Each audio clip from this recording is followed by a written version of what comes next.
Satnam. It's a full moon. It happens later this evening in this time zone, Pacific time zone, and then in the morning for our people in other parts of the world. So in this tradition, in Kundalini Yoga, we use the lunar days to get energy. We use all celestial days or anything that we possibly can to get energy. I think this is kind of a conspiracy, of course, but there are schools of yoga that do not practice on the moon days. I don't get this at all, because these days there's a particular secretion of a glandular system, and there's a lot of energy to be gained on days like these. So when we're kind of organizing our life, we're householders, so you want to kind of organize your life around these days that you can get a big bang for your buck. And then if you want to do it kind of in a 24-hour cycle, you would organize your life to do something before 6:30 a.m. We were in Berlin. I guess it was Berlin, but Spain was like this too. It's light till almost midnight. And some of those northern countries, it's just light all day, or all day and all night. So it's a little weird, in terms of this. But the yogic, just to make it simple for everyone, because you are dealing with the sun rays as per the kind of angle to the earth. And so to make it simple, we say 3 to 6 a.m., and then 3 to 6 p.m., is another time of day where you can actually gain some energy, a little bit more of an exponential energy in your local time zone. So you're going to do it on the 24-hour cycle. This is why we do something in that kind of time period, because it exponentiates whatever you do, which means that, let me just break it down. This is householder. You can do less and get more. You get a car, and you get a car, and you get a car. You can do less, and you get more. I mean, this is good. This is what everybody wants. So that's the 24-hour cycle, and then the lunar days. It's very. We can go very simple, or we can get very kind of complicated. But let's keep it simple. Because the lunar days, and I'm going to do a whole thing on this. I want to do an interstellar star school all on these lunar days, because it's quite a beautiful and intricate science that you can get into if you're into kind of organizing yourself this way. But obviously, many traditions have a lunar calendar. Some of you come from those traditions, so that's something that you're used to. However, in the yogic traditions, we use the new moon, the fourth day of the moon, lesser known about. And how do we count it? Starting on the new moon, that's day 1. Okay, I get that question a lot. So new moon's day 1 in your time zone, all right? And then you count 4 days from there. And the fourth day of the moon, I believe, is a very secret kind of teaching, and I practiced it now basically since we opened Rama, where I try to do something a little bit extra, get very, very hydrated, and let the glandular system reset in a certain way. I was just talking to a friend that I've known since I think I met her when I was 21, and she was just like, I have a couple of these, I have some of these elementary school people too, who always comment on my pictures, a little embarrassingly, and like, what are you doing? Which is obviously, what do they think I'm doing? I'm sure they think all sorts of things I'm doing. So I never answer, because it's complex. But I'm doing Kundalini Yoga. Let's just, as opposed to everybody else drinking baby's blood, we're doing Kundalini Yoga, and so new moon is day 1. Then you count 4. That's fourth day of the moon. I think this is a little bit of a secret teaching of the fountain of youth.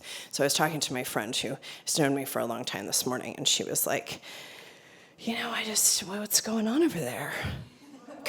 And I was with Dave one time, and we ran into a mutual friend, and we got back in the car, and she was like, what happened to her?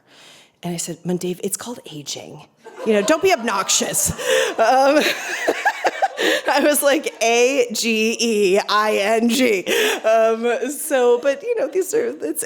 And we're just looking to ultimately have vitality. We're so obsessed about the way the outside of our bodies look, but you got to kind of start to get obsessed about the inside of your 10 bodies and how that's looking and what kind of fitness that has, because that's really going to give you the glow of the radiant body and all of the bodies thereof. Okay, so that's fourth day. Then we count another 6 days of 7 days.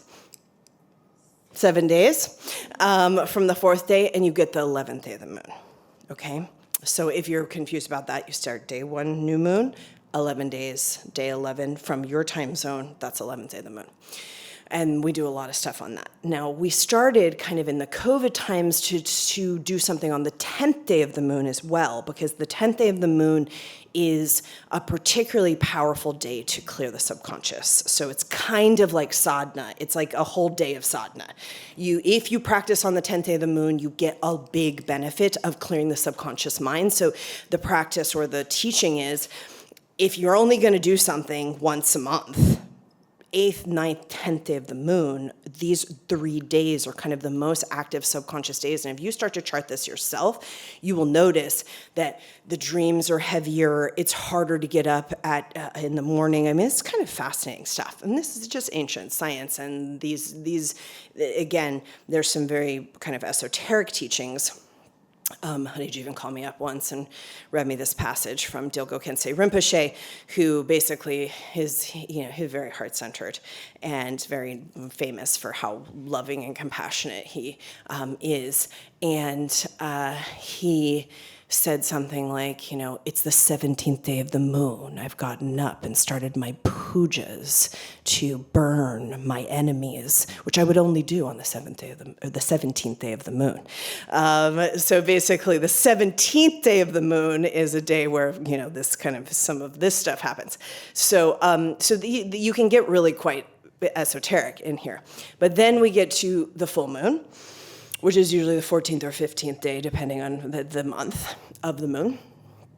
And then you got to run to the new moon again, unless you like to do pujas to burn your enemies on the 17th day of the moon, which I wouldn't blame you if you did.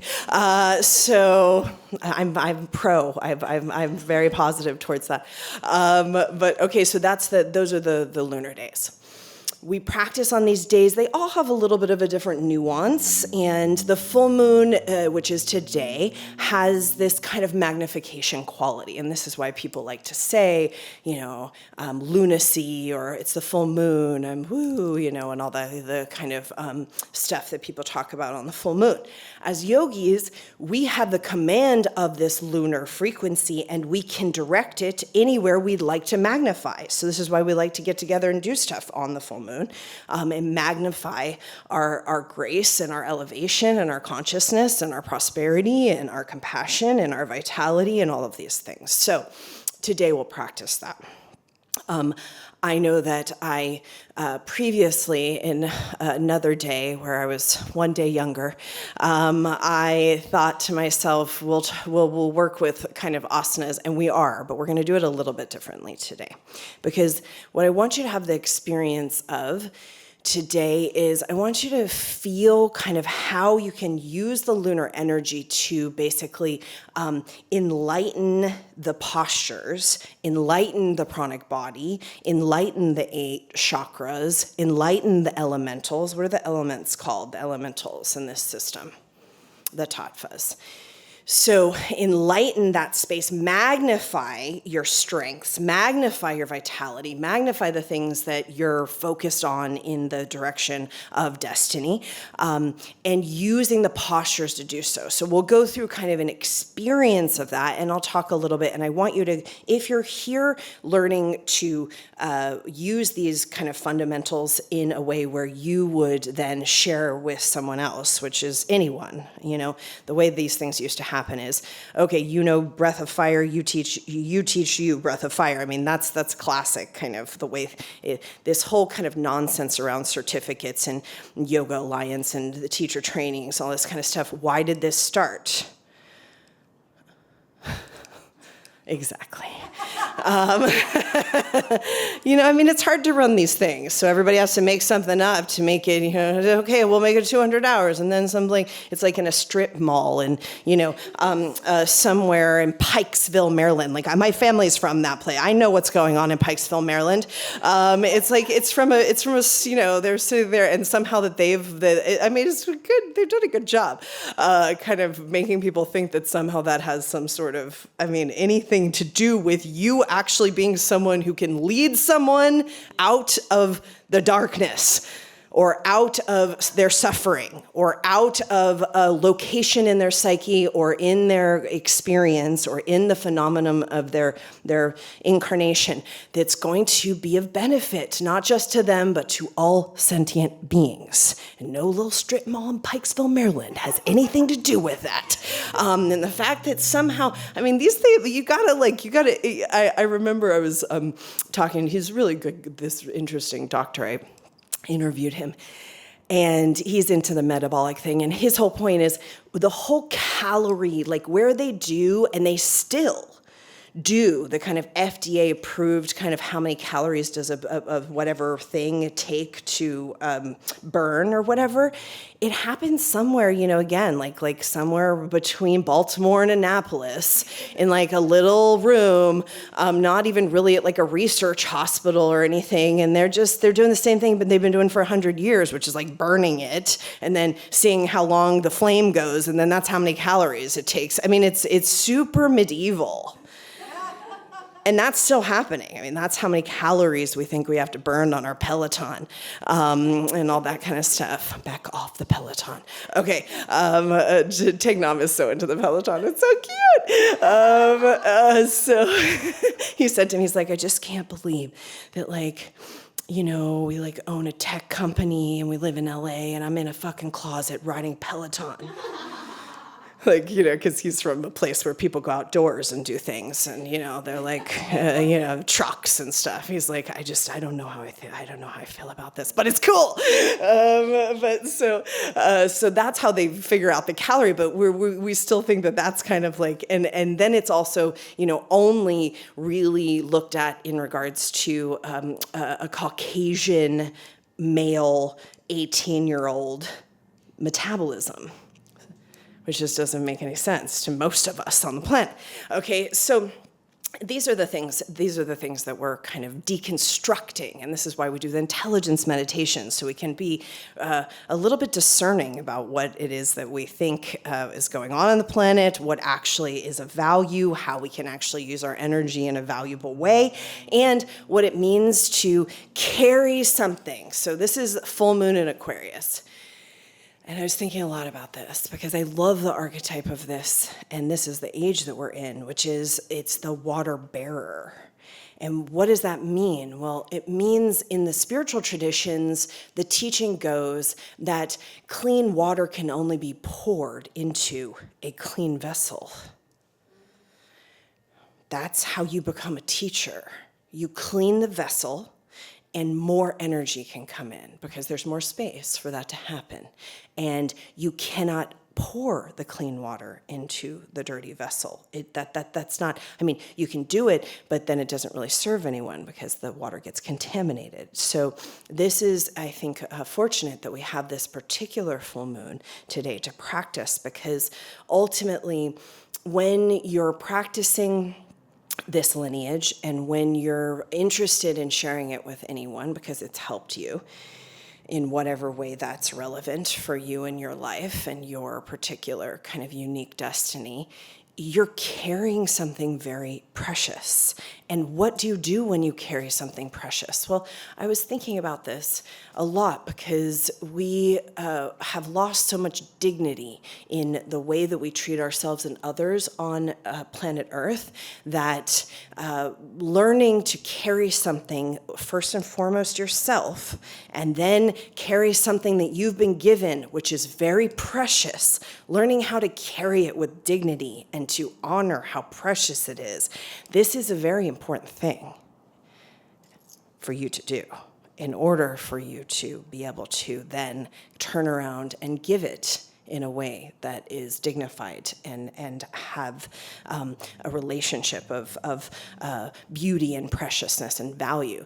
In the Tibetan system, and you've heard me say this before, but something is only as valuable as the preciousness and the love that we have for it, and then we carry for it, and how we honor it. That's the value of the thing. It's not because it's, whatever the thing, like what's in this pyramid is kind of crazy. I mean, it's like this thing is packed full of relics, and it's just, but if it wasn't honored and carried in a certain way, and it was just thrown around, then it would become broken, and it would become less precious. We have a very, very incredible, complete science and a very, very powerful gift to be carrying that, whether the way you carry it is that you do the addiction meditation. I love going on tour because I meet people and they tell me things. And I was talking to a guy who's a physical therapist. This is now my scene, he's the husband of a lady who comes to Rama, New York. And I was talking to him last night, and I was like, this is fucked up, man. Like, what do I do? He was saying, well, I just want to say before we get into this, like, I was just on YouTube doing Breath of Fire with you, and like, and so I hear those stories, and it's so good. It's changed my life. I did it before my HIIT workout. And I just love hearing those stories because this is precious, and that person is relating to and carrying the preciousness of the Breath of Fire, which is, if you only practice that for the rest of your life, you would be in good shape. He's carrying that because of who he got it from, values it, and holds it, and is the bearer of it in a way of sanctity and preciousness. And I don't feel like, and this is something that is very important, and the reason why you have the experience that you have, I don't feel like I need to change Breath of Fire because I know better about Breath of Fire. Now, these things have been passed down for many, many eons, who knows how long, because some of it came from the future, some of it came from the, you could call it the past, and some of this stuff is brought down off-planetary. So some of the mantras and stuff comes from the off-planetary. So then when you get into this kind of ridiculous space of some sort of idea of academia, or well, scholars can't trace this back to, it was passed from master to student verbally for eons, and then much of it came from what we might call off-planetary. And if you can't get with that, you don't have the vibration to understand how precious it is. If you think that everything is written down in a book and everything, then you don't have the vibration and to basically carry the energy. You just don't. And there's a big attack on magical thinking. And it's coincidence. It's like we can't be imaginative and connected to something that is unknown or unseen. That now is, you got to do this intelligence meditation, okay, everybody, because these are very difficult and odd times, and then also so much opportunity. Okay. So the prophecy is that those who bear and carry the pure lineage teachings of any lineage, but this lineage, I'm talking about the prophecy of this lineage, who carry and bear these teachings in the pure and dignified and sanctified way, there will be more people banging at your door needing you to help them than you know what to do with. And so, there's some kind of odd prophecies where people are going to be like, kind of zombie apocalypse, like, trying to pull you out of your car to get the Breath of Fire because they're so, that's the way I imagine it anyways. I don't know. That's just how my mind works. But people need these skill sets and these teachings, and the people who don't, it's none of your business. You know, some people, they want to, I like this guy because he's doing Breath of Fire, then he's doing his HIIT workout. I love that. That is a householder. That's somebody who's figuring out what works for them and how they need to kind of maneuver, and they're using the skill sets and the techniques, and they're benefiting. It's so cool. That's just so wonderful.